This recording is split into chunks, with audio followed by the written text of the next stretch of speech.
नमस्कार, मैं हूं अंकुर और आप देख रहे हैं सत्यहिंदी.com।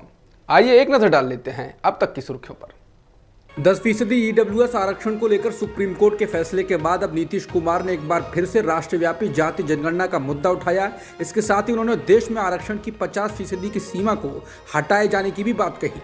नीतीश ने कार्यक्रम के दौरान पत्रकारों के सवाल का जवाब देते हुए सुप्रीम कोर्ट के फैसले का स्वागत किया और नई मांग भी उठा दी। नीतीश कुमार ने कहा कि ईडब्ल्यूएस पर सुप्रीम कोर्ट का फैसला सही है, इसका तो हम लोगों ने पहले भी स्वागत किया था, ये तो ठीक है, लेकिन इसके साथ ही आरक्षण की 50% की सीमा भी बढ़नी चाहिए। उन्होंने कहा ये सीमा ओबीसी और अत्यंत पिछड़ा वर्ग को उनकी आबादी के अनुपात में अवसरों से वंचित कर रही है। नीतीश ने कहा कि उन्होंने तो जाति जनगणना को लेकर पीएम मोदी से भी मुलाकात कर इसकी जरूरत बताई थी। उन्होंने कहा कि हम तो बिहार में इसको लागू करवा रहे हैं, लेकिन ये देश भर में होनी चाहिए ताकि 50% आरक्षण की सीमा को बढ़ाया जा सके। नीतीश कुमार ने आगे कहा कि बिहार में जाति आधारित जनगणना भी अगर एक बार हो जाएगी तो 50% आरक्षण की सीमा को बढ़ाया जा सके। दिल्ली के छावला रेप केस के मामले में सुप्रीम कोर्ट के फैसले पर लगातार सवाल उठ रहे हैं। सुप्रीम कोर्ट के फैसले को लेकर बीबीसी से पीड़िता के पिता ने बात करते हुए कहा कि उन्होंने तो सोचा भी नहीं था कि सुप्रीम कोर्ट से इस तरह का फैसला आएगा। बीबीसी से बातचीत में उन्होंने कहा कि सुप्रीम कोर्ट न्याय देने के लिए है। उन्होंने कहा कि कलयुग आ गया है, लेकिन इतना कलयुग भी नहीं होना चाहिए। उनके हौसले बुलंद हो जाएंगे, मुजरिम खुलेआम अपराध करेंगे, अब न्याय के लिए किसके पास जाएंगे। बता दें, लड़की को निचली अदालत और हाईकोर्ट में सुनवाई के दौरान अनामिका का नाम दिया गया था, इसलिए हम अनामिका नाम से संबोधित कर सकते हैं। बीबीसी से बातचीत में अनामिका की वकील चारू खन्ना ने सुप्रीम कोर्ट के फैसले पर अपनी प्रतिक्रिया देते हुए कहा, इससे गलत संदेश जाएगा और इससे अपराधी का मनोबल और बढ़ेगा। उन्होंने कहा कि सुप्रीम कोर्ट ने इतने गंभीर अपराध के मामले में फैसला सुनाते हुए केवल 5 सेकंड का समय लिया और 2 लाइन में कह दिया कि हाईकोर्ट और निचली अदालत के फैसले को रद्द किया जाता है और अभियुक्तों को रिहा किया जाता है। उन्होंने कहा कि सुप्रीम कोर्ट ने जिस बुनियाद पर अपना फैसला सुनाया वो बेबुनियाद है। दिल्ली के छावला में 2012 में 19 साल की लड़की के अपहरण और गैंगरेप के मामले में दोषियों को सुप्रीम कोर्ट के द्वारा बरी किए जाने के बाद मामला चर्चा में आ गया है। दरअसल पीड़ित लड़की मूल रूप से उत्तराखंड के पौड़ी की रहने वाली थी। इसके बाद सुप्रीम कोर्ट के इस फैसले पर राज्य के मुख्यमंत्री पुष्कर सिंह धामी ने कहा है वो लड़की को न्याय मिले ये सुनिश्चित करने के लिए सब कुछ करेंगे। समाचार एजेंसी एएनआई से बात करते हुए उन्होंने कहा, कोर्ट ने जो फैसला किया है उस पर इस केस के वकील चारू खन्ना से उन्होंने बात की है और केंद्रीय कानून मंत्री किरण रिजिजू से भी बात की है। पीड़िता हमारे देश की बेटी है और उसे न्याय दिलाने के लिए हम सब कुछ करेंगे। नोटबंदी के 6 साल के मौके पर कांग्रेस लगातार पीएम मोदी पर हमलावर है। राहुल गांधी ने भी कई ट्वीट कर पीएम मोदी पर हमला बोला है। राहुल ने एक वीडियो को ट्वीट कर बताया है कि कैसे नोटबंदी पूरी तरह से फेल हो गई और जनता और अर्थव्यवस्था को कैसे इसका नुकसान उठाना पड़ा। राहुल ने इसके साथ ही लिखा है कि नोटबंदी पे पीएम द्वारा एक जानबूझकर उठाया गया कदम था ताकि सुनिश्चित किया जा सके कि उनके 2-3 अरबपति दोस्त छोटे और मध्यम व्यवसायों को खत्म करके भारत की अर्थव्यवस्था पर एकाधिकार कर लें। आज नोटबंदी के पूरे 6 साल हो चुके हैं। इस मौके पर कांग्रेस पार्टी ने मोदी सरकार को जमकर निशाने पर लिया है। कांग्रेस पार्टी की ओर से प्रेस कॉन्फ्रेंस कर गौरव वल्लभ ने कहा कि 8 नवंबर 2016 का दिन सबको याद होगा। आज भारत की अर्थव्यवस्था को नष्ट करने के फैसले की 6ठी बरसी है।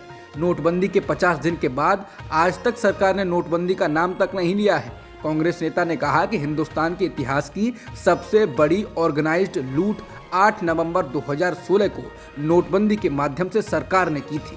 उन्होंने कहा कि पिछले 6 साल में अर्थव्यवस्था में जो कैश इन सर्कुलेशन है वो 72% बढ़ा है। 2016 में अर्थव्यवस्था में कैश सर्कुलेशन 17.97 लाख करोड़ था, जो आज 30.88 लाख करोड़ हो चुका है। कैशलेस से लेस कैश होते होते कैश सर्कुलेशन 72% बढ़ गया। कांग्रेस नेता ने कहा कि नोटबंदी पर सरकार के सभी दावे धराशायी हो गए, काला धन कम नहीं हुआ। स्विस बैंक में भारतीयों का धन 14 साल के उच्चतम स्तर पर, फेक करेंसी भी कम नहीं हुई। आरबीआई की 2021-22 की रिपोर्ट के अनुसार 500 के नकली नोटों में 102% की बढ़त हुई। असम के मुख्यमंत्री हेमंत बिस्वा शर्मा के त्रिपुरा में जाकर बीजेपी के कैंपेन की शुरुआत करने के एक दिन बाद विपक्ष के नेता मानिक सरकार ने निशाना साधा और कहा कि लोग किसी भी वादे को पूरा नहीं करने के लिए बीजेपी खेमों को इस बार खारिज कर देंगे। उन्होंने बीजेपी सरकार पर किसी भी वादे को पूरा न करने का आरोप लगाया। सीपीआईएम नेता ने कहा कि असम के इन सज्जन ने 2018 के विधानसभा चुनावों में भाजपा के लिए बड़े पैमाने पर प्रचार किया था और उन्होंने भाजपा की सत्ता में आने पर पहले साल में ही 50,000 नौकरियों का वादा किया था। उन्होंने ये भी आश्वासन दिया कि 7वें वेतन आयोग को पहली बैठक में लागू किया जाएगा, लेकिन सवाल ये है कि क्या उन्होंने कोई वादा पूरा किया। वहीं हेमंत बिस्वा शर्मा ने सोमवार को बीजेपी के बूथ विजय अभियान की शुरुआत की थी और दावा किया कि त्रिपुरा में भाजपा सरकार ने चुनावी घोषणा पत्र में जो वादे किए थे उससे कहीं अधिक काम किया है। उन्होंने कहा कि उनकी पार्टी त्रिपुरा की 60 में से 55 सीटों पर जीत हासिल करेगी। वहीं वादे पूरे करने के दावों पर बीजेपी सरकार का मजाक उड़ाते हुए माकपा नेता मानिक सरकार ने कहा, राज्य सरकार के कर्मचारियों और छटनी वाले शिक्षकों के बीच गुस्सा कुछ और ही कहता है। उन्होंने कहा कि 2014 में त्रिपुरा हाईकोर्ट द्वारा उनकी नियुक्तियों को अवैध मानने के बाद 10,323 से अधिक शिक्षकों की नौकरी चली गई। सरकार ने हेमंत बिस्वा शर्मा को लेकर कहा, इन सज्जन ने कहा कि अगर वादे पूरे नहीं किए गए तो वो अब त्रिपुरा में अपना चेहरा नहीं दिखाएंगे। तथ्य ये है कि अगर वो फिर से आते हैं तो उन्हें राज्य से बाहर कर दिया जाएगा। कांग्रेस और भारत जोड़ो यात्रा को कर्नाटक हाईकोर्ट से राहत मिली है। कर्नाटक हाईकोर्ट ने सिविल कोर्ट के उस आदेश को खारिज कर दिया जिसमें कॉपीराइट के मामले में कांग्रेस के ट्विटर हैंडल को बैन करने का आदेश दिया गया था। हालांकि कॉपीराइट के मामले पर कर्नाटक हाईकोर्ट कल अपना फैसला सुनाएगा। बता दें, निचली अदालत के द्वारा अकाउंट ब्लॉक के आदेश को कांग्रेस ने हाईकोर्ट में चुनौती दी थी। वहीं हाईकोर्ट ने अपना आदेश ये देखने के बाद पारित किया कि कांग्रेस पार्टी ने पहले ही ये स्वीकार कर लिया था कि उसने गलती से KGF 2 के गाने का इस्तेमाल किया था जो कॉपीराइट नियमों का उल्लंघन था, और ऐसे ट्वीट्स को हटाने पर सहमति भी जताई। उसी के मद्देनजर हाईकोर्ट की बेंच ने कहा कि पार्टी के ट्विटर हैंडल को ब्लॉक करने की कोई जरूरत नहीं। इसके साथ ही कोर्ट ने कांग्रेस पार्टी की उस दलील को भी दर्ज किया कि वो कल दोपहर 2 बजे तक कॉपीराइट का उल्लंघन करने वाले ट्वीट्स को हटा देगी। गुजरात में विधानसभा चुनाव से पहले कांग्रेस को बड़ा झटका लगा है। पार्टी के वरिष्ठ नेता और 10 बार विधायक रहे मोहन सिंह राठवा ने पार्टी से इस्तीफा दे दिया है। सूत्रों के अनुसार राठवा अब बीजेपी में शामिल होंगे। छोटा उदयपुर के विधायक मोहन सिंह राठवा ने अपना इस्तीफा प्रदेश कांग्रेस अध्यक्ष जगदीश ठाकुर को भेज दिया। मालूम हो कि राठवा अपने गढ़ में आदिवासियों के बीच भी लोकप्रिय हैं। दिल्ली नगर निगम के चुनाव को लेकर देश की राष्ट्रीय राजधानी में सियासी माहौल गर्म है। नामांकन की प्रक्रिया 7 नवंबर से शुरू हो चुकी है और ये 14 नवंबर तक चलेगी। MCD के चुनाव के लिए 4 दिसंबर को मतदान होगा और नतीजे 7 दिसंबर को आएंगे।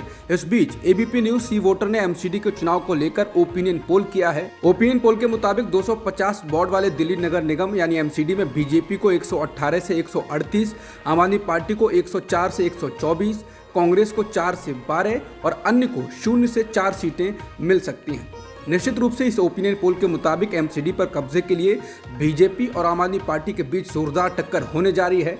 बता दें कि साल 2012 तक दिल्ली में एकीकृत नगर निगम था, लेकिन दिल्ली की तत्कालीन शीला दीक्षित सरकार ने इसे उत्तरी, दक्षिणी और पूर्वी नगर निगमों में बांट दिया था। लेकिन केंद्र सरकार ने इसे फिर से एक कर दिया है। तीनों नगर निगमों को मिलाकर दिल्ली में कुल 272 वार्ड थे, लेकिन वार्डों के परिसीमन के बाद अब MCD में 250 वार्ड बनाए गए हैं।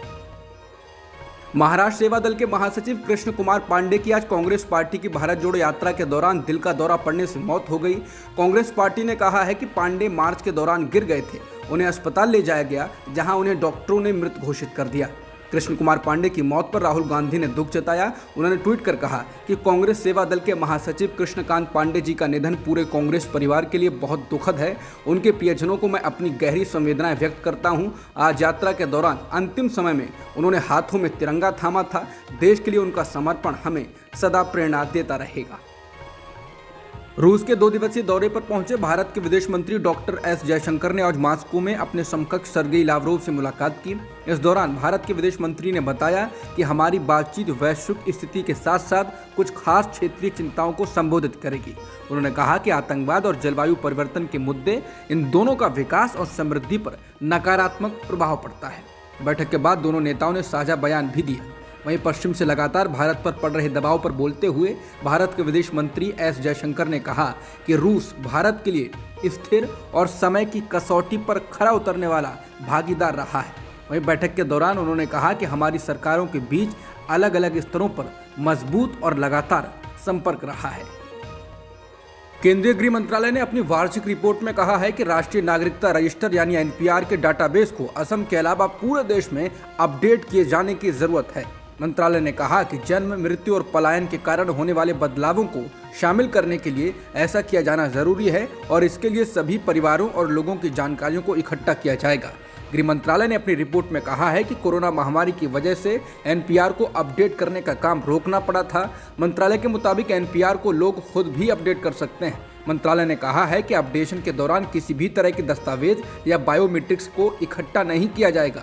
रिपोर्ट में कहा गया है कि केंद्र सरकार ने इसके लिए 3,941 करोड़ रुपए का बजट स्वीकृत कर दिया है। बता दें, एनपीआर को साल 2010 में पहली बार तैयार किया गया था और 2015 में इसे अपडेट किया गया था। तब इसका कई विपक्षी दलों ने विरोध किया था और कहा था ये नेशनल रजिस्टर ऑफ सिटीजन यानी एनआरसी बनाने की दिशा में एक कदम है। हालांकि केंद्र सरकार ने स्पष्ट किया था कि इसका एनआरसी से कोई लेना देना नहीं है।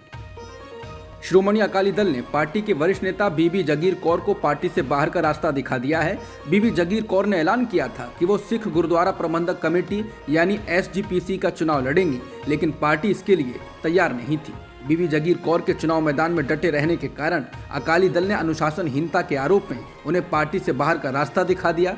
पार्टी से बाहर निकाले जाने के बाद बीबी जगीर कौर ने कहा कि उन्हें कोई भी पार्टी से नहीं निकाल सकता। उन्होंने कहा कि पार्टी के प्रधान सुखबीर सिंह बादल ने अपने आंख और कान बंद किए हुए हैं और वो गुमराह हो गए हैं। बीबी जगीर कौर ने कहा कि श्रोमणी अकाली दल किसी एक परिवार की संपत्ति नहीं है। बता दें, बीबी जगीर कौर 1995 में श्रोमणी अकाली दल में शामिल हुई थी और वो 3 बार कपूरथला जिले की भुलस विधानसभा सीट से विधायक रह चुकी हैं। वो बादल सरकार में कैबिनेट मंत्री भी रही हैं। बीबी जगीर कौर 3 बार एसजीपीसी के अध्यक्ष रह चुकी हैं। उन्होंने अकाली दल नेताओं से 9 नवंबर को होने जा रहे एसजीपीसी के चुनाव में उनका समर्थन करने की अपील की है। मराठी फिल्म हर हर महादेव को लेकर मुंबई में एनसीपी और महाराष्ट्र नवनिर्माण सेना के कार्यकर्ता आमने सामने आ गए हैं। एनसीपी के विधायक और महाराष्ट्र के पूर्व कैबिनेट मंत्री जितेंद्र आव्हाड ने सोमवार रात को ठाणे के एक मॉल में चल रही हर हर महादेव फिल्म की स्क्रीनिंग को रुकवा दिया। इस दौरान एनसीपी के कार्यकर्ताओं ने दर्शकों के साथ धक्का मुक्की भी की। फिल्म की स्क्रीनिंग के दौरान जितेंद्र आव्हाड वहां पहुंचे और उन्होंने लोगों को थिएटर से बाहर जाने के लिए कहा। इस दौरान वहां बड़ी संख्या में मीडिया कर्मी भी पहुंच गए और घटनाक्रम के वीडियो सोशल मीडिया और टीवी चैनलों पर चलने लगे। ठाणे के अलावा पुणे में भी इस फिल्म की स्क्रीनिंग को एक मराठा संगठन ने रुकवा दिया। जितेंद्र आव्हाड ने कहा कि इस फिल्म में इतिहास से छेड़छाड़ की गई है। उन्होंने कहा कि जो छत्रपति शिवाजी महाराज की निजी जिंदगी में नहीं हुआ, जो इतिहास में कभी लिखा ही नहीं गया, जो हुआ ही नहीं, ऐसी बातों को फिल्म में दिखाया जा रहा है और इसका विरोध किया जाएगा। महाराष्ट्र एनसीपी के अध्यक्ष जयंत पाटिल ने कहा कि उनकी पार्टी अभिव्यक्ति की आज़ादी का समर्थन करती है, लेकिन निर्माताओं को फिल्मों में ऐतिहासिक तथ्यों से छेड़छाड़ नहीं करनी चाहिए।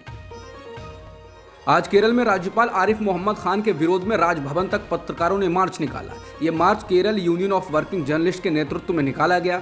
पत्रकारों ने ये मार्च राज्यपाल के द्वारा 2 चैनलों के पत्रकारों को अपमानित कर अपनी प्रेस कॉन्फ्रेंस से बाहर करने के विरोध में निकाला। केरल के राज्यपाल आरिफ मोहम्मद खान ने सोमवार को कोच्चि में अपनी प्रेस कॉन्फ्रेंस में 2 मलयाली चैनलों को प्रतिबंधित कर दिया और कहा था कि अगर वो चैनल प्रेस कॉन्फ्रेंस में होंगे तो वो प्रेस कॉन्फ्रेंस ही नहीं करेंगे। केरल के राज्यपाल आरिफ मोहम्मद खान के द्वारा अपनी प्रेस कॉन्फ्रेंस में 2 मलयाली चैनलों को प्रतिबंधित करने और पत्रकारों को अपमानित करने को लेकर केरल विधानसभा में विपक्ष के नेता वीडी सतीसन ने कहा है, इन चैनलों के पत्रकारों को उन्होंने गेट आउट कहकर प्रेस कॉन्फ्रेंस से बाहर निकाला। वो लगातार ऐसा कर रहे हैं। यहाँ तक कि विपक्ष के नेता मुझे, अन्य नेताओं, मंत्रियों को भी गालियां देते हैं। वो सुर्खियों में रहने और खबर बनाने की कोशिशों में असंवैधानिक चीजें कर रहे हैं। बता दें, केरल, तेलंगाना और तमिलनाडु जैसे राज्यों में राज्यपाल और सरकार के बीच लगातार टकराव चल रहा है। 3 राज्यों के राज्यपालों पर राज्य सरकारों ने केंद्र की कठपुतली की तरह काम करने का आरोप लगाया है। हिमाचल प्रदेश में इस बार पूर्व मुख्यमंत्री और बीजेपी के वरिष्ठ नेता प्रेम कुमार धूमल के टिकट कटने को लेकर काफी नाराजगी बताई जा रही है। इसको लेकर जब उनसे सवाल पूछा गया तो उन्होंने एनडीटीवी से बात करते हुए कहा कि इस बार चुनाव नहीं लड़ने का फैसला मेरा था। मैं चाहता हूं कि किसी दूसरे आदमी को मौका मिले। मेरी सीट पर आर्मी के रिटायर कैप्टन को मौका मिला है, जो पार्टी का वफादार कार्यकर्ता भी हैं। इस मामले पर धूमल ने कहा कि जो बीत गई सो बात गई, अब हमें आगे पार्टी को मजबूत करने पर ध्यान देना चाहिए। वहीं जब बीजेपी में बगावत पर उतर आए नेताओं को लेकर उनसे सवाल पूछा गया तो उन्होंने जवाब देते हुए ये माना कि बीजेपी में बगावत अधिक है। हालांकि उन्होंने इसके साथ ही कहा कि यहाँ ज़्यादा सफलता के मौके होते हैं, वहीं अधिक लोग होते हैं और बगावत होती है। धूमल ने कहा कि पार्टी में एक सीट से टिकट की दावेदारी करने वाले कई सारे लोग होते हैं, लेकिन टिकट एक ही आदमी को मिलता है। पार्टी से लोग जब बगावत करते हैं और निर्दलीय चुनाव लड़ते हैं तो पार्टी को नुकसान तो होता ही है। चाहे एक वोट भी कम हुआ हो तो पार्टी को नुकसान होता है और कार्यकर्ता जाता है तो ज़्यादा वोट लेके जाता है। ज्ञानवापी मस्जिद और श्रृंगार गौरी मामले से संबंधित मामले में आज कोर्ट का आदेश आना था, लेकिन सुनवाई नहीं हो सकी। ज्ञानवापी परिसर में गैर हिंदुओं के प्रवेश पर प्रतिबंध लगाने, पूरा परिसर हिंदुओं को सौंपने और वहां मिले आदि विश्वेश्वर महादेव के कथित शिवलिंग की पूजा अर्चना करने की मांग पर सुनवाई होनी थी, जो टाल दी गई, यानी आज आदेश आना था। इस मामले में सिविल जज की अदालत ने 27 अक्टूबर को फैसला सुरक्षित रख लिया था। अब इस मामले में सुनवाई की अगली तारीख 14 नवंबर निर्धारित की गई है। कर्नाटक कांग्रेस के वरिष्ठ नेता सतीश लक्ष्मण राव जारकीहोली के हिंदू शब्द को लेकर दिए गए बयान के बाद कांग्रेस ने इससे दूरी बना ली है। कांग्रेस के प्रवक्ता रणदीप सुरजेवाला ने ट्वीट कर कहा कि हिंदू धर्म जीवन का एक तरीका है और एक सभ्यतागत वास्तविकता है। कांग्रेस ने एक ऐसे देश का निर्माण किया है जहां हर धर्म, आस्था और आस्था का सम्मान होता है। यही भारत का सार है। सुरजेवाला ने कहा कि सतीश जारकीहोली का बयान बेहद दुर्भाग्यपूर्ण है और खारिज करने योग्य है। हम इसकी स्पष्ट रूप से निंदा करते हैं। बता दें, जारकीहोली ने एक बयान में कहा था कि हिंदू शब्द का अर्थ शर्मनाक है और इसका मूल भारत में नहीं है, ये फारसी शब्द है। उनका जो वीडियो वायरल हो रहा है उसमें वो कहते हुए सुनाई दे रहे हैं कि हिंदू शब्द की उत्पत्ति कहाँ से हुई, क्या ये हमारा है? ये ईरान, इराक, उज्बेकिस्तान, कजाकिस्तान के क्षेत्र से आने वाला फारसी शब्द है। हिंदू शब्द का भारत से क्या संबंध है? फिर आप इसे कैसे स्वीकार कर सकते हैं? उन्होंने कहा कि इस पर बहस होनी चाहिए। समाचार एजेंसी पीटीआई के मुताबिक जारकीहोली ने यह बयान रविवार को बेलगाम जिले में मानव बंधुत्व वेदिके की ओर से आयोजित एक कार्यक्रम में दिया।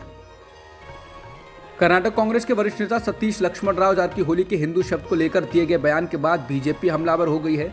बीजेपी प्रवक्ता शहजाद पूनावाला ने कहा कि शिवराज पाटिल के बाद अब कर्नाटक कांग्रेस कमेटी के कार्यकारी अध्यक्ष सतीश जारकीहोली हिंदुओं को भड़काते और उनका अपमान कर रहे हैं।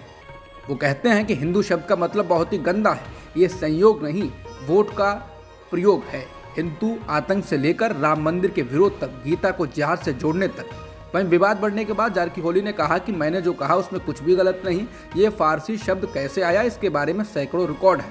इसका उल्लेख स्वामी दयानंद सरस्वती की पुस्तक सत्यार्थ प्रकाश, डॉक्टर जीएस पाटिल की पुस्तक वसभ भारत और बाल गंगाधर तिलक के केसरी अखबार में किया गया है। ये सिर्फ 3-4 उदाहरण हैं। विकिपीडिया या किसी भी वेबसाइट पर ऐसे कई लेख उपलब्ध हैं, कृपया उसे पढ़ें। कर्नाटक में हुबली ईदगाह मैदान फिर से सुर्खियों में है। कुछ दलित संगठनों, ओवैसी की पार्टी एआईएमआईएम ने हुबली ईदगाह मैदान पर टीपू सुल्तान जयंती मनाने की अनुमति मांगी है। इसी तरह श्रीराम सेना ने यहां कनक दास की जयंती मनाने की अनुमति मांगी। हुबली प्रशासन परेशान है कि वो क्या फैसला ले। दरअसल तमाम हिंदू संगठनों ने यहां गणेश चतुर्थी मनाने को मुद्दा बनाया था। सुप्रीम कोर्ट ने ईदगाह मैदान में गणेश चतुर्थी उत्सव मनाने की अनुमति भी दे दी थी। उसके बाद ईदगाह मैदान की स्थिति बदल गई और तमाम संगठन अपने अपने कार्यक्रम करने की मांग करने लगे हैं। कर्नाटक के कई दलित संगठनों और ऑल इंडिया मजलिस इत्तेहादुल मुसलमीन यानी एआईएमआईएम ने हुबली के ईदगाह मैदान में टीपू जयंती मनाने की अनुमति मांगने के लिए नगर निगम से संपर्क किया।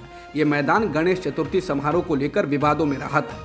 मेयर वीरेश अंचटगेरी ने न्यूज एजेंसी एनआई को बताया कि ईदगाह मैदान में धार्मिक गतिविधियां की जा सकती हैं, लेकिन किसी बड़े नेता को आने की अनुमति नहीं दी जाएगी। सुप्रीम कोर्ट के दखल के बाद पाकिस्तान के पूर्व प्रधानमंत्री इमरान खान पर हुए हमले को लेकर एफआईआर दर्ज कर ली गई, लेकिन इमरान खान की पार्टी पाकिस्तान तहरीक इंसाफ यानी पीटीआई ने कहा है एफआईआर में प्रधानमंत्री शहबाज शरीफ, गृह मंत्री राना सनाउल्लाह और पाकिस्तान के खुफिया एजेंसी आईएसआई के महानिदेशक मेजर जनरल फैसल नसीर का नाम नहीं है, इसलिए वो इस एफआईआर को पूरी तरह खारिज करते हैं। बताना होगा कि इमरान खान ने उन पर हुए हमले के लिए इन तीनों ही लोगों को जिम्मेदार ठहराया था। इमरान खान पर 3 नवंबर को लाहौर से इस्लामाबाद तक निकाले जा रहे हकीकी आज़ादी मार्च के दौरान वजीराबाद में हमला हुआ था, लेकिन इस हमले की एफआईआर दर्ज नहीं हुई थी। इसे लेकर जब पाकिस्तान के सुप्रीम कोर्ट ने चेताया कि अगर पंजाब पुलिस एफआईआर दर्ज नहीं करती है तो वो स्वतः संज्ञान लेकर कार्रवाई शुरू करेगा। इसके बाद पंजाब पुलिस की ओर से सोमवार को एफआईआर दर्ज की गई। ये एफआईआर आतंकवाद के आरोपों को लेकर दर्ज की गई है और इसमें नावीद नाम के शख्स को मुख्य अभियुक्त बनाया गया है। अब तक की खबरों में इतना ही। बाकी खबरों के लिए बने रहिए सत्यहिंदी.com के साथ।